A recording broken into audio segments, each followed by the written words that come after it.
Jonathan Graff Radford, who is a neurologist at the Mayo Clinic and is the co-author of a Mayo Clinic, also has a new Alzheimer's guidebook out. It's an update of a much older one that they had. And I interviewed him about this, about Alzheimer's for PBS Next Avenue.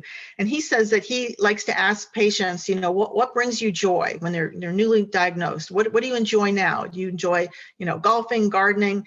Find ways to keep doing more of that. Maybe you can't cook the same recipes because it's getting harder to follow the steps, but somebody can do it with you, and you can make modifications. He talked about a gardener who couldn't remember like what they planted everywhere, but began using signposts to help tell him things that he used to be able to remember, on his own, but was able to, as opposed to just abandoning it, which is what a lot of people do, and abandon things that bring them pleasure because it's stressful, it's different, it's harder, so I don't want anything to do with it.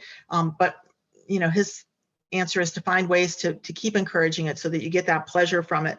And of course, sensory and relationship pleasures really persist. So, things that have to do with food or music, scents, being outside, animals, those are really kind of, deep hardwired pleasures. And then just this idea, which I love, that emotions outlast memories.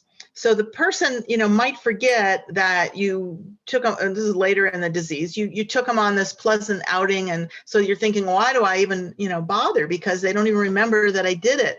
But the emotion of it, that improved mood persists. And there's been studies that show this, that, emotions last longer than memories. So that pleasure, is felt and is valuable.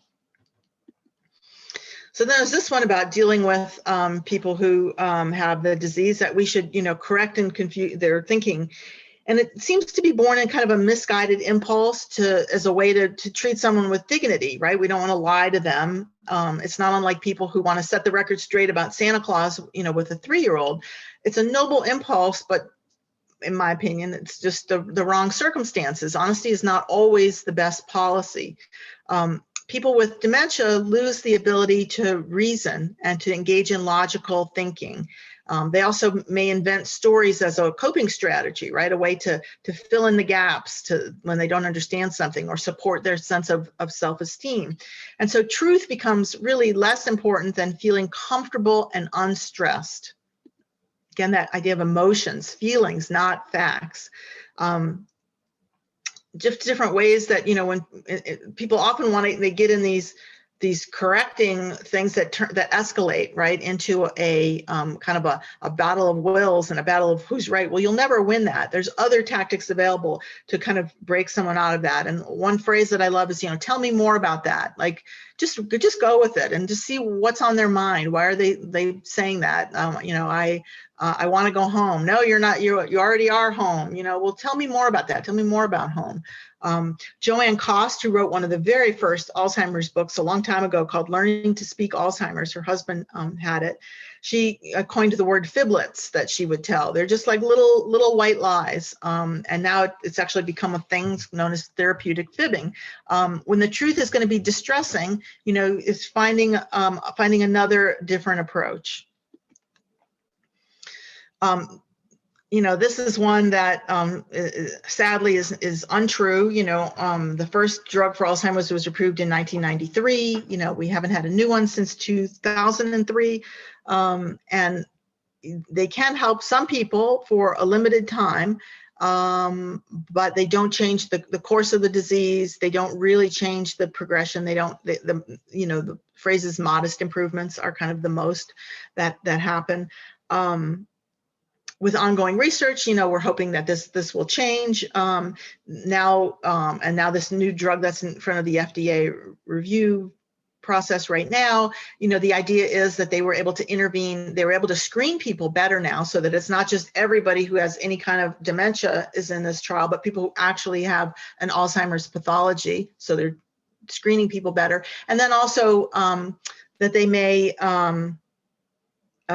begin the therapy earlier, and so that they can intervene faster, and that is helpful. But all of this is to underscore why non-drug interventions and supports. They're not cures either, but they work to stabilize people for longer periods and really improve quality of life. So that's why you hear more about all these kinds of behavioral interventions, improving sleep, improving exercise, establishing routines and memory assists to prop people up, learning better and more effective communication and ways to deal with people who are upset or agitated or whatever, and just, like love. I mean, all these things are really the big things that do help, and that, we should be giving as much time and attention to as we do the search for drugs. I'm running a little behind because I keep adding little details, but I'll just go quickly through a couple more of them. This idea that there's an Alzheimer's test. This picture that you see here, you might look familiar to you, Montreal Cognitive Assessment. There's other types of tests that you might be familiar with that are similar. These are all cognitive screening tests, the mini-cog, the MMSE, the mini-mental. They're very brief tests, 5 to 10 minutes or less, some of them. And they're used to flag problems that could be investigated further. And they're used to track changes over time, but they can't tell you if you have Alzheimer's disease or not. There is not such a test right now to have Alzheimer's diagnosed. There's a whole process that happens. Chief among it is a medical history, a family history, an examination. Sometimes this does involve further kinds of neurological and cognitive testing. In the future, this is really exciting. There's a lot of work being done on, smell tests, vision tests, and blood biomarker tests that can help determine who actually has Alzheimer's. But right now, it's a longer process, and those screening tests are important, and they flag maybe what should get looked at more, but they're not going to tell you if you have Alzheimer's. Then there are people like, well, at least we know what's going on. Wow, because there's all this research and we're hearing so much. And surprisingly, it's kind of amazing. This disease was first identified in 1906 by a German doctor named Alzheimer, who I'm sure we all wish was named like Smith or Jones or something much, much shorter and easier to spell. But we don't know. There has been a lot of remarkable progress in this arena, most of it in the last 20 years or so, since we've been able to actually see inside a living brain with, functional MRI machines and other kinds of brain scan tests. And so a lot of this research has helped, debunk some things and there's a list of them there, that you don't hear so much about anymore. And they're also homing in on, what the cause. They don't understand the exact mechanism, which things causes which and what's happening. But it's very, very, very likely due to some interplay between genetics. There's some kind of profile that you might have, the environment that you're living in, and your lifestyle, your health habits. In 2020, last year, the Lancet Commission on Dementia Prevention said that, modifying 12 risk factors, just 12 modifiable, changeable factors, could prevent or delay up to 40% of Alzheimer's cases, or I think they just referred to dementia, but their line in the report was, be ambitious about prevention. This was very, this is a really well-regarded study. There's a lot of research in that area.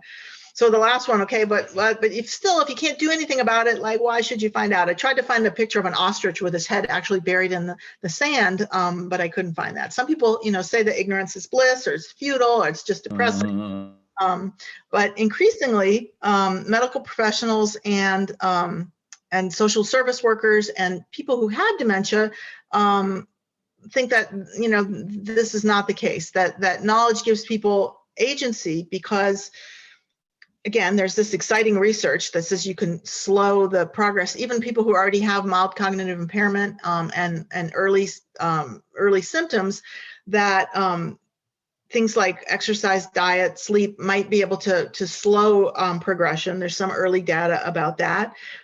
Being able to address coexisting conditions that can make things worse. Again, often sleep, vitamin deficiencies, that sort of thing.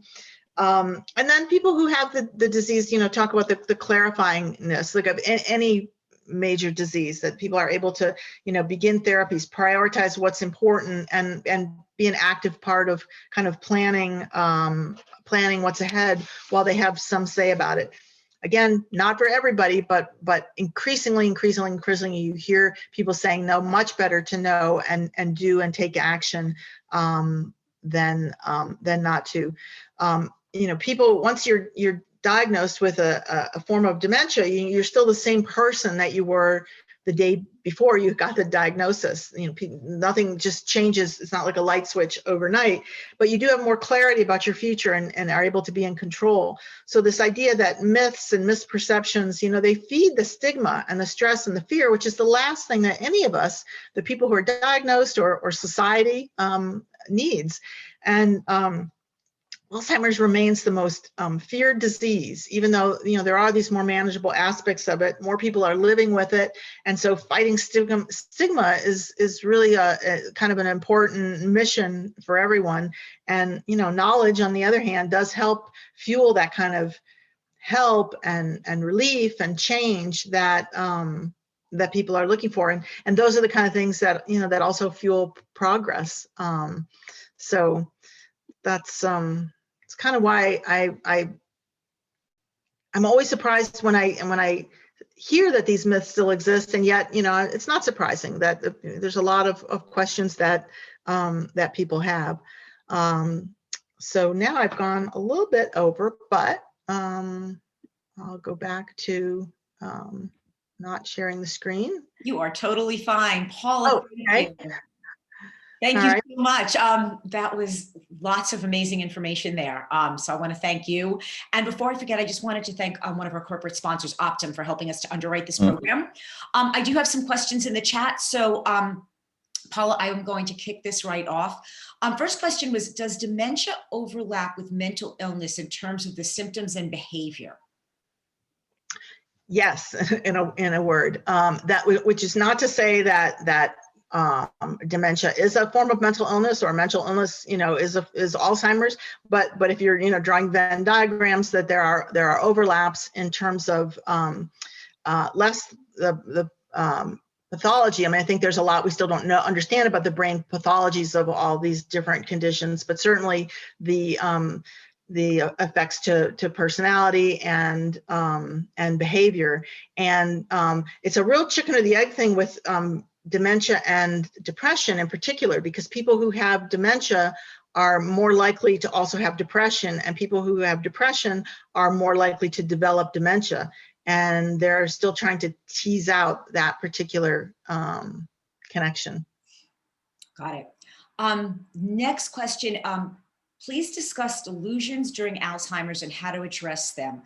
Agree with them or tell them this is not true. And the example given is that this person's client believed a man was living in her attic and spraying water on her through the ceiling. Yeah, it's one of the hardest things. But the best and brightest people that I've talked to, by and large, do feel like the best, most effective way to deal with delusions is not to. I mean, you really can't use logic and say there is no one upstairs, or let me take you upstairs and see, there's no one up here while they're hiding. While they're, it's like there's a lot of the capacity for confabulation is almost limitless, and that better ways are more entering into that person's world. Tell me more about that. And engaging them in conversation about it, and trying to, and I mean, when something gets that far along, I mean, it can take a lot of time, to tease out some of this stuff, but trying to understand, what are the triggers, what's happening when someone's, I knew somebody who was convinced it was always in the evening that the robbers were coming. The robbers were coming in the evening, and finally they figured out it was just tree branches in the window where that person sat at a certain time, and it was a matter of moving the person's chair or making sure they weren't in that room at that time of day. I mean, it's like teasing out those kinds of feeding factors, but to try to correct and use logic and argue only tends to escalate a situation. My father-in-law once was convinced, he was living with us, that he had lost his little red-haired granddaughter, who he didn't have, but that he was babysitting, and it was like, we really had to enter into that whole world and, assure him. He finally would calm down. Was, she's fine. They just went out, to get her, and, oh, let's have a sandwich, while we're waiting. And he didn't hold that delusion long enough that, by the time he had the sandwich, he was fed, he was calmer, he would take a nap, and that sort of ended it. And believe me, even though with everything that I knew, that wasn't the first thing that I tried. It was like, no, you don't have a granddaughter. I mean, it was like, I had to, it's really hard. Yeah. Awesome. Thank you. Next question. Is there a higher proportion of people diagnosed with dementia in any geographical area, which would lean more to environmental factors? Yeah, I don't have all the numbers in front of me, but I do think that it was the new Alzheimer's Association. They do the annual facts and figures report, which you can access through their website. Does break down by geographical area, and I don't know if it might just be by states, or I don't know how small parsed it is.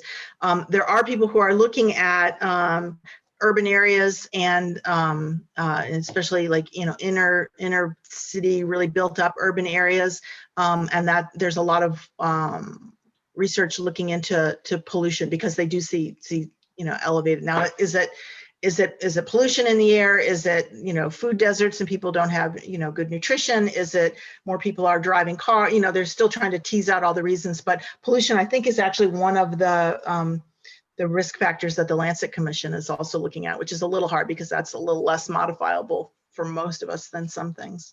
Sure. When are depression and antipsychotic medicines appropriate to try? Some people say never, but a lot of doctors, think that there are when other the depression medication is kind of one bucket, because it's used for, I think, has a number of different uses. Antipsychotic medications are unlike depression medications, linked with a higher risk of death. And so they are really used much, much more judiciously. They used to be used very commonly, just like all the time. And now people have really stepped back from that. And I mean, you will have doctors and psychiatrists who believe that there are, sometimes that's that's just what's needed to deal with certain,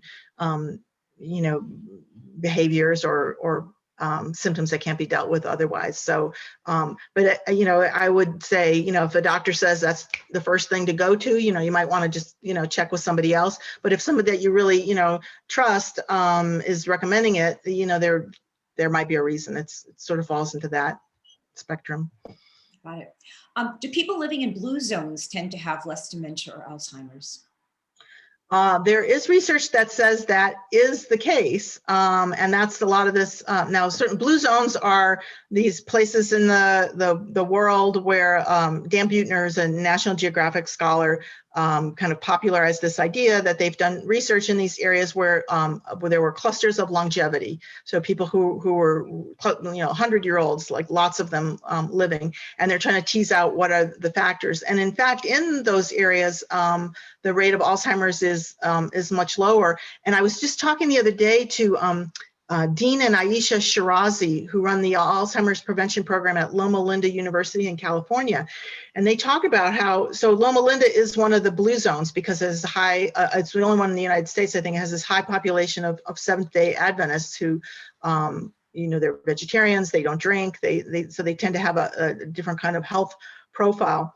And they say, well, you'd be like in one area that the rate of dementia is incredibly low. People have come to their clinic, and then just divided by a highway is another community. And I can't exactly, it might be San Bernardino. I don't remember my geography there, where the rates are just much, much, much, much higher. And they're not considered, in the blue zone. So there's a lot of work trying to tease out not only just what's making people live longer in these blue zones, but are there actual dementia prevention strategies that have to do with nutrition, exercise, socialization and community, that kind of thing.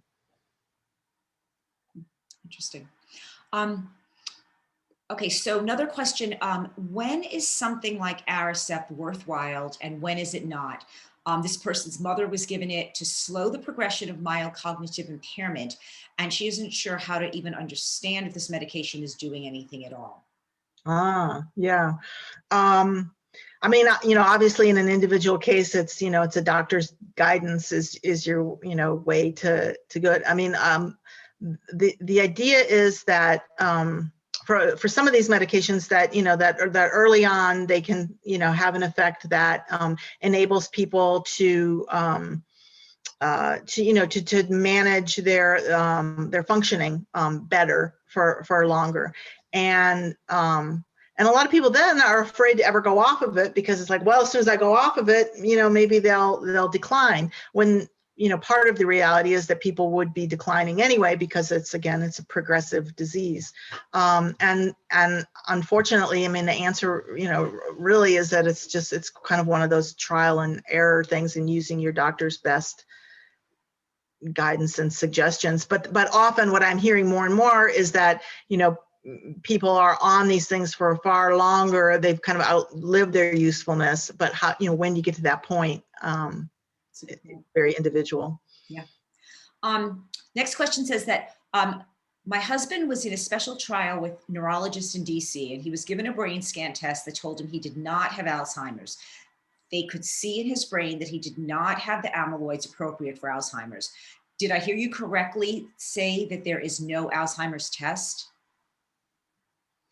Actually, I mean, there are things they can do with biomarkers, right, to look. So that's what these blood biomarker tests for amyloid, which are also new, as well as looking at a brain scan, that, can tell you, so yeah, so you can, the things that can tell you pretty for sure by looking inside your brain that you don't have those pathologies that are linked to it.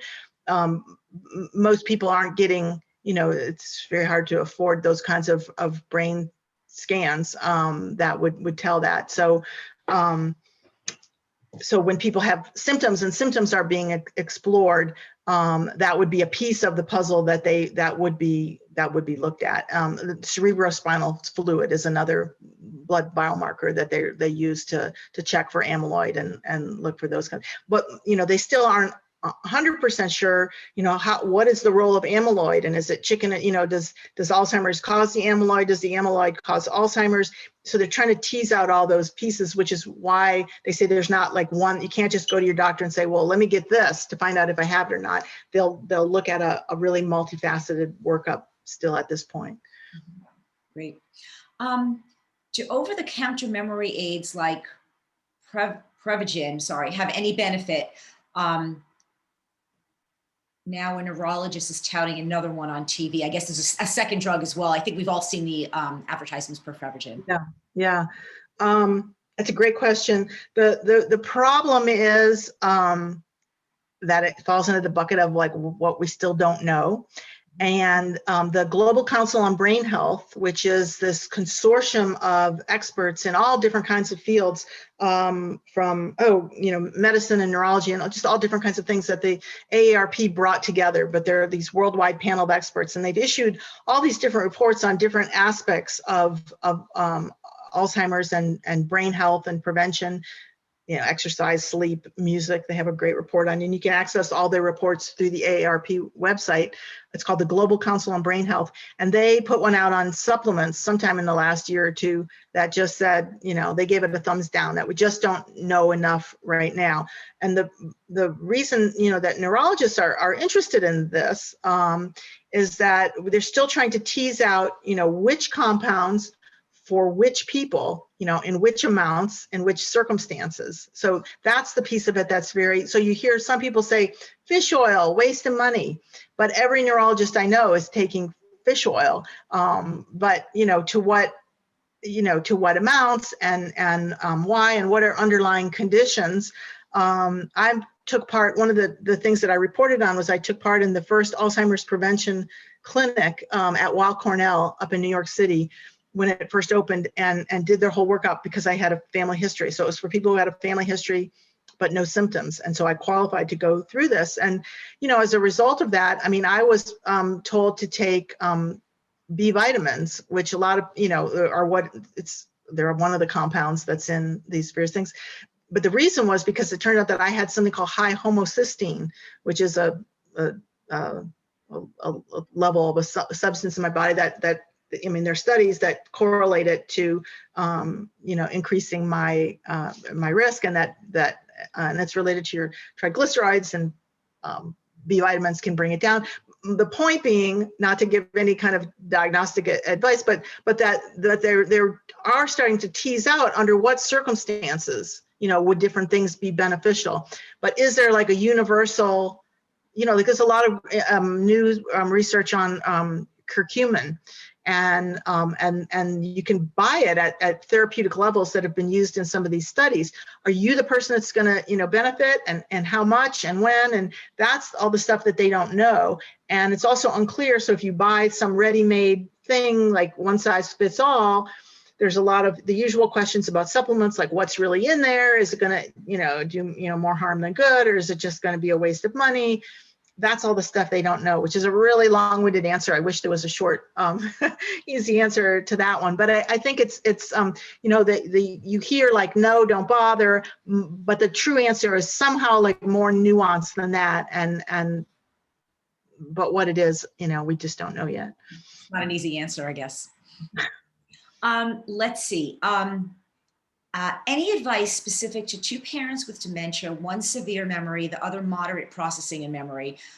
The processing parent cannot stay away from negative issues, which spins up stress for the memory loss parent.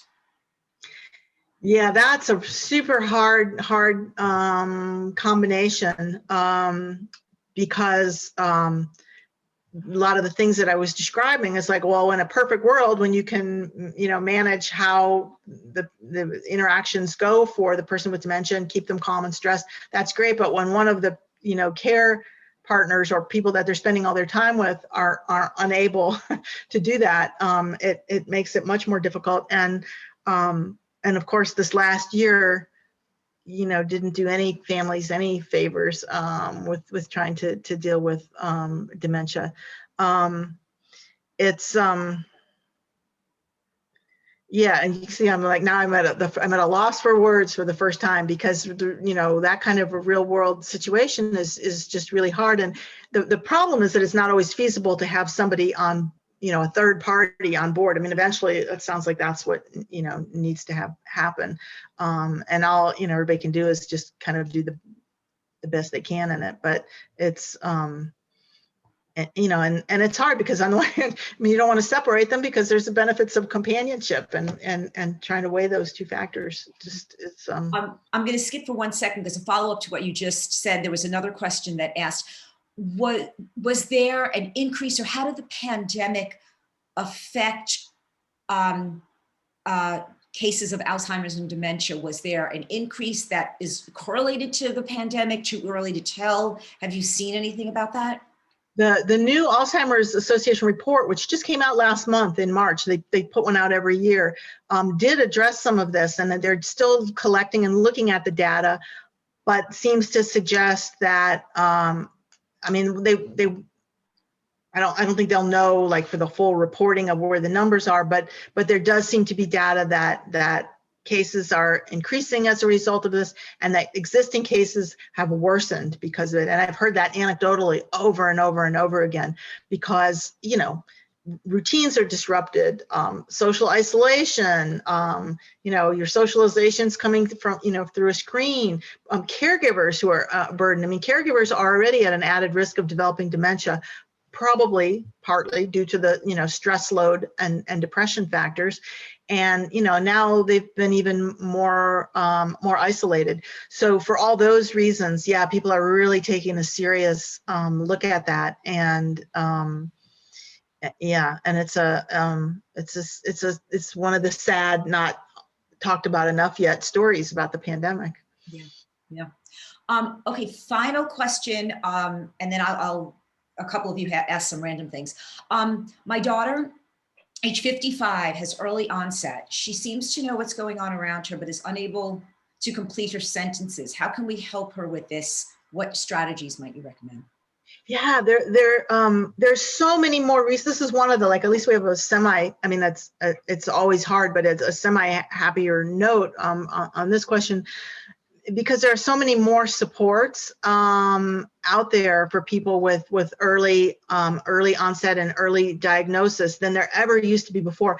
So, I mean, there are support groups if you can find them, and now with the virtual ones, I'm sure they must be more accessible for both for families and for the people with dementia themselves. Just, I mean, not like a general one, but that are just looking at that. I'm 50, I'm in my 50s and I have this early diagnosis.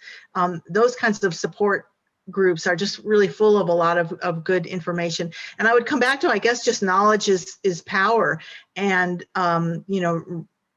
setting up supports and it's like, don't bury your head in the sand, because okay, this is happening, but what are things that can be done to, and don't, a lot of people spend their time and energy kind of looking for the miracle cure, the miracle, oh, if I just have more coconut oil, or I get that, this pill, or whatever one thing. It won't be that thing. That thing doesn't exist yet. However, it's all those other kinds of things that being able to put in place, it doesn't change a tragedy or a sad, I mean, but it doesn't change the course of it, but it certainly can be, empowering, make it ameliorate some of the symptoms and problems, kind of going into it like knowing what to look for and what to watch for. And there's lots of places where at least you can get that information now from people who have that exact same perspective.